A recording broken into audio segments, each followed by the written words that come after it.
আমার বর যে এত কিপটে হবে আমি তোমাদেরকে না বলে আর পারছি না।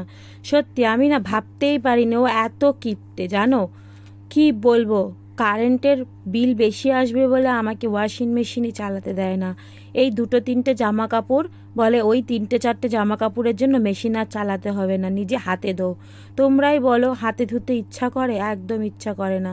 কিন্তু কি করব, এই জামাটা না মেশিনে দেওয়াও যাবে না।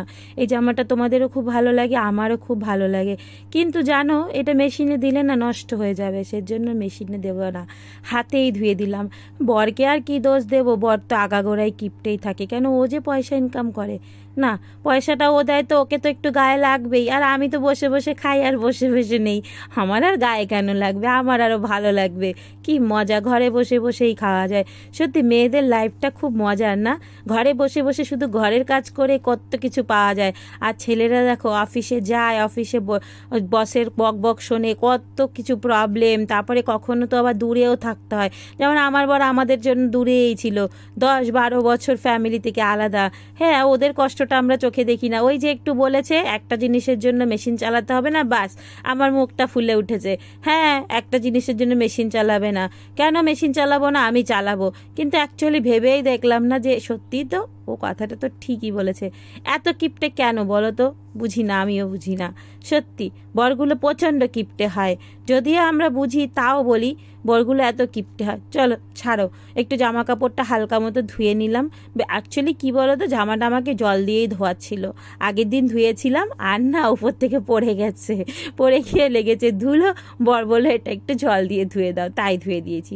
হ্যাঁ, আমার বর একটু কিপটে, কিন্তু এত কিপটে না গো। না গো, আমার বর খুব ভালো, আমি তোমাদের সাথে মজা করছি। চলো একটু স্নান করে নিয়ে আজকে শ্যাম্পু করব, সেটাই তোমাদের সাথে শেয়ার করব। এতক্ষণ খালি ফাও বক বক করলাম। না, আমার বর সত্যি খুব ভালো, কিন্তু একটুও কিপটে না।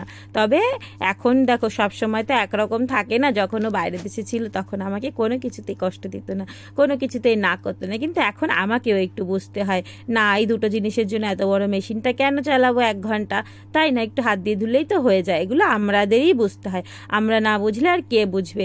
আর শ্যাম্পু, জানো এই শ্যাম্পুটা আমি কোথা থেকে এনেছি? কলকাতা থেকে। ক্লিনিক প্লাস প্রোটিন কি যেন আছে, এগ প্রোটিন, এটা এখানে পাওয়া যায় না, আমার মা ইউজ করে, এত ভালো লাগে কি বলবো। তার জন্য ছোট ছোট পাউচ আমি কিনে নিয়ে এসেছি অনেকগুলো, যেটা আমার নেক্সট ইয়ার মানে 1 বছর 2 বছর হয়ে যাবে, এতগুলো কিনে নিয়ে এসেছি।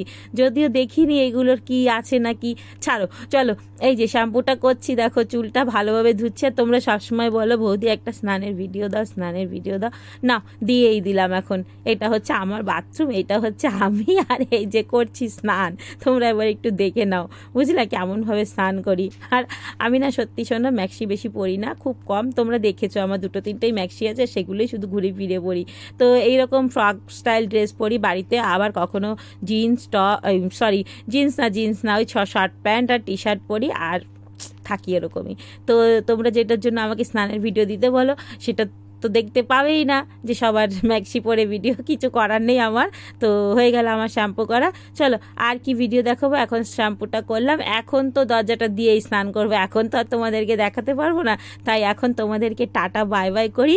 আমি এবার একটু স্নানটা করে নিই, শ্যাম্পু করা হয়ে গেল, আর এই যে আমি, চলো বাই বাই। ভালো লাগলে লাইক করে দিও কিন্তু।